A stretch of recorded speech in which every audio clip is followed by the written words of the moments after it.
We've been programmed and conditioned to keep spiritual people disempowered and unresourced, because when they are resourced, they change the world.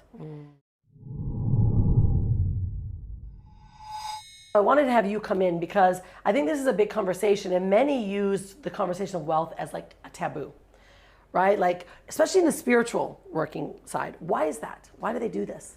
Well, I think that, we've been programmed and conditioned for so long to believe that you can either only be spiritual or make money. Yeah.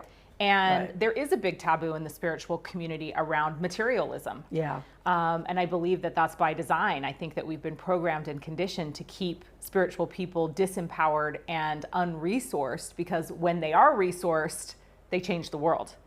So, we've got that dynamic that we've had to deal with, but it's, there is very much this feeling and overarching belief in the spiritual community that if you like luxury, or you want to make money, or you want to be successful, that something's wrong with you. See, and that pisses me off a bit, because it's like, all right, if I talk about the spiritual community, I think, well, we're all spiritual, right? However, there's still these dualities that they even put, or they, or whoever puts in place.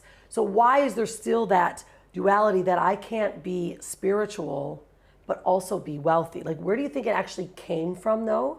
Because, like, for instance, I know a lot of amazing spiritual, creators and educators that have a lot of wealth. Is it more so because of the way they use it, or is it because their mindset says that they need to be sitting on the earth and praying, without any jewelry and being a hippie? Like, let's get real. Like, my family is hippies, so I have nothing wrong with the hippies. I lived in a green school bus till I was 3 years old. But you know what I mean? Like, Yeah. Why does that happen? Yeah. Why do we have that even in our mind? Yeah.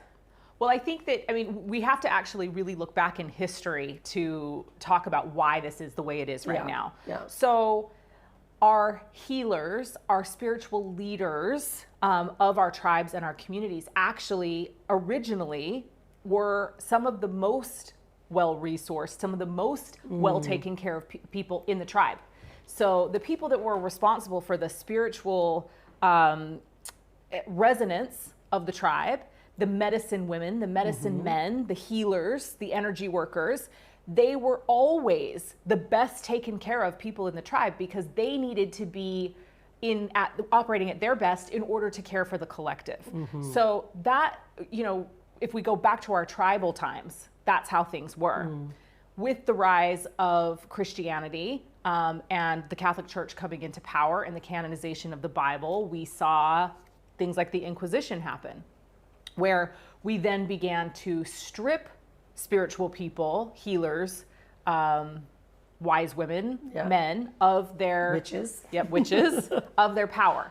And at that time, there was equally, as we start making people afraid to actually share their gifts, the other thing that then began to be imprinted in religious and spiritual circles was that in order to truly be spiritual, you should heal for free. You should give your gifts away for free. You should take vows of poverty.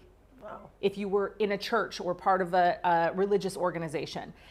And I really truly believe that that was done to keep spiritual people disempowered, to keep them under the control of our religious organizations and institutions, so that they couldn't gain too much power. They couldn't gain more power than the church.